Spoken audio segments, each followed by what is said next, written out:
here we are again at the lava hindering our path, and this time I decide to try out a hovercraft. And lo and behold, it works beautifully. I was quite honestly in awe when this happened, because it is not what I had come to expect from Phantasy Star at all. I was already so used to the game doing everything it could to screw you over all the time, so well. In any case, not shown was me visiting Suelo back in Cabernet in order to get us back into fighting shape. And now it's time to actually navigate the Tower of Baya Malay itself, now that we have the optional and non-optional item. We need to head on up. Now, I want to go over what happened at the end of the last episode a bit. They were the soothsayer. 5 questions, and only a certain combination of answers get you the crystal. Now, his first question, whether or not you believe in his prophecies, that's a bit of a, well, I suppose you could figure out you need to say yes, because otherwise it would probably just throw you out. And then, are we searching for something? Well, we are searching for someone, really. Lassic. But I suppose that we are searching for something as well, so that is actually a yes. Then, are we searching for Alex O'Sale?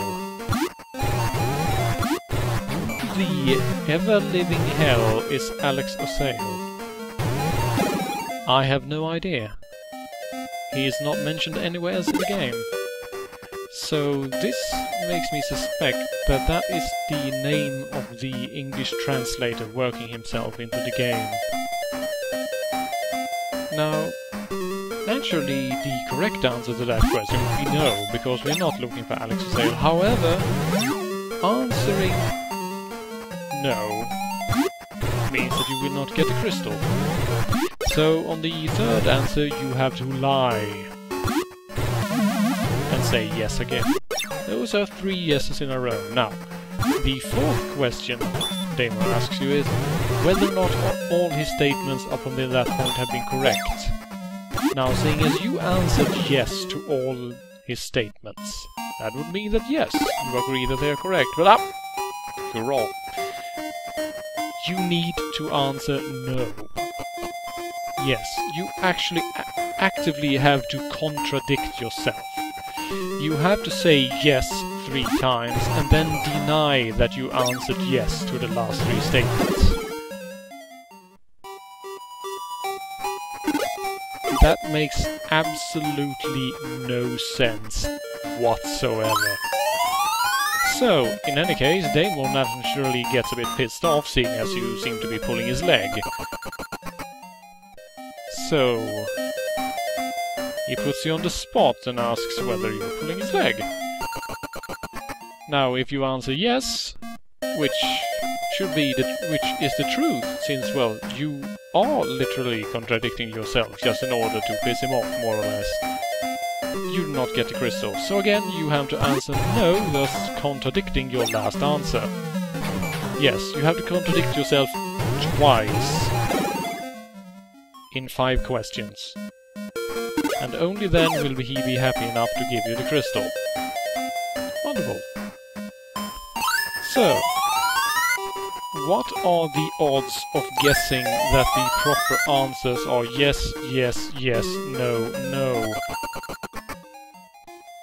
Doubly so when one of the questions is impossible to answer because, well, you have no idea what the answer is. Well, suffice to say that the odds are fairly low. Of course, you are given the chance to have the questions asked over and over and over and over again simply by re-entering the room, but it is still another hilarious dick move. Of course, the crystal itself is a bit of a dick move, really, because there is no mention of it being here. And there is only a single NPC in the game, as I mentioned, that actually makes note of the fact that you need a crystal to defend yourself from Lassic's magic. This is that crystal. Remember that it took me 2 minutes of running according to a guide to find the correct path to get to Dame of the Soothsayer. It is entirely possible to end up making your way up the Tower of Baya Malay instead of fighting your way there. Now, if you do end up reaching Lassic without the crystal, well, I'll discuss that when we get there, but suffice to say that it is yet another absolutely beautiful dick move.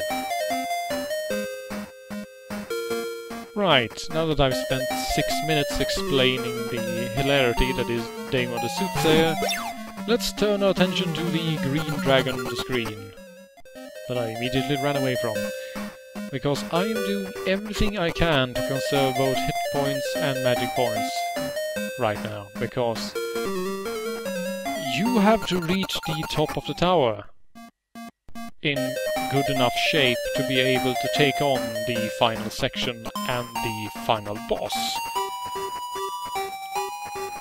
Because there is no recovery here. Every magic point you spend anywhere in the Tower of Baya Malay, you will not be able to regain until after you have defeated Lassic. Now, you can also only carry a certain amount of burgers, which means that there is only so much hit point restore you can achieve without using magic. So, fighting even half of the enemy parties you encounter in Baya Malay is suicide. You will get to something like the 10th floor and be completely exhausted, out of restoratives, and have no MP. And then there is literally no way for you to win the upcoming fights. Just no way. Now, here is an important part of my little trip, where I realize that I can no longer open chests. The risk of opening a treasure chest in Baya Malay is far too great, because it only takes one explosion trap to cost you 1/4 of your current resources. That is not affordable.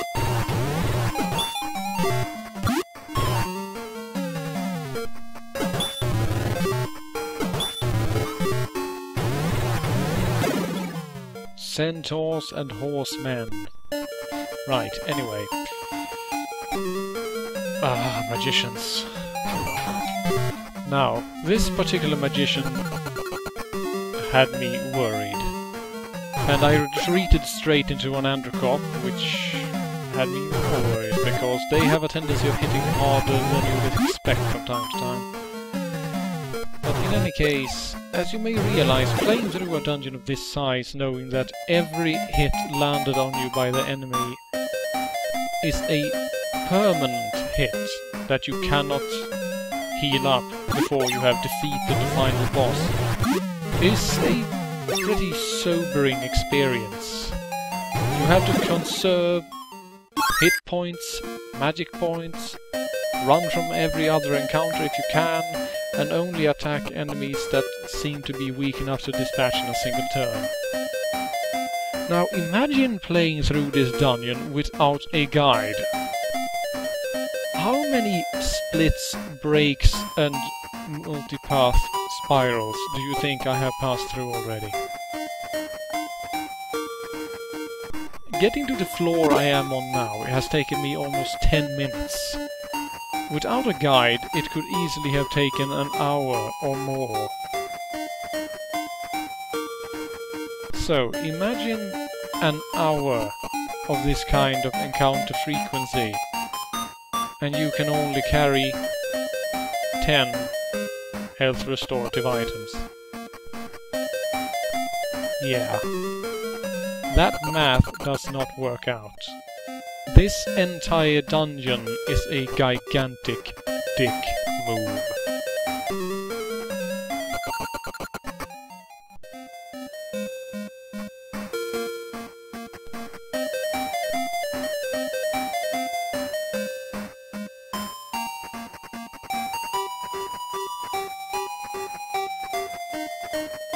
You notice me just taking a look at the door there, but according to the guide there is nothing in there except pain. So I decide to ignore it.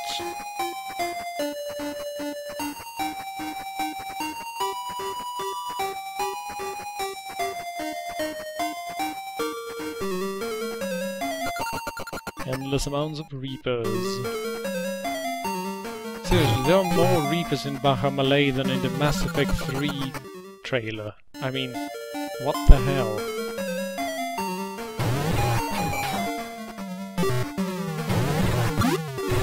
And good old red slimes. At least slimes can't cast thunder.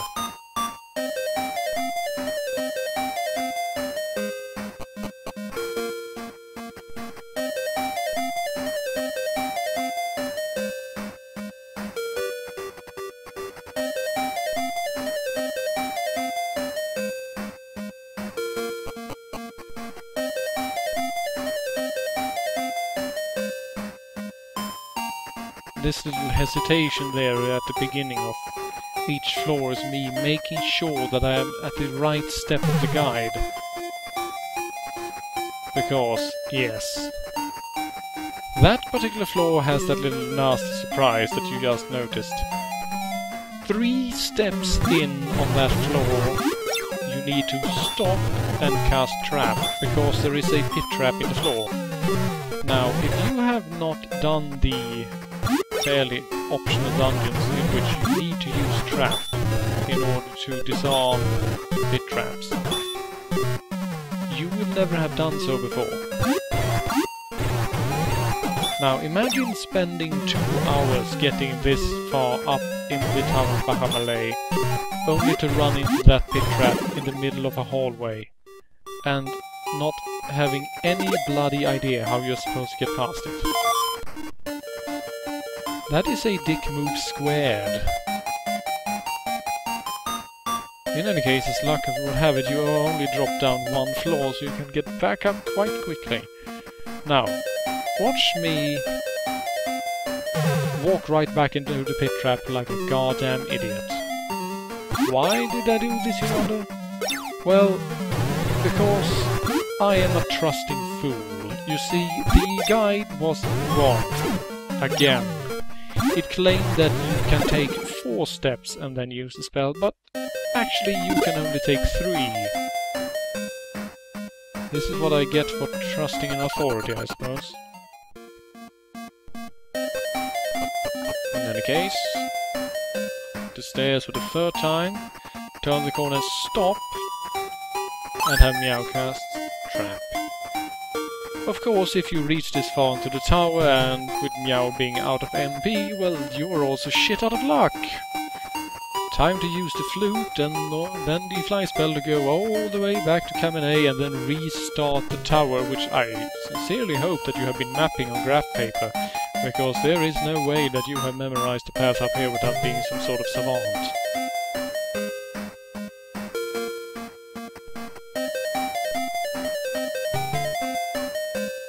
Finally reach the hallway of doors, which is, well, pretty much exactly what it sounds like. A hallway with a lot of doors.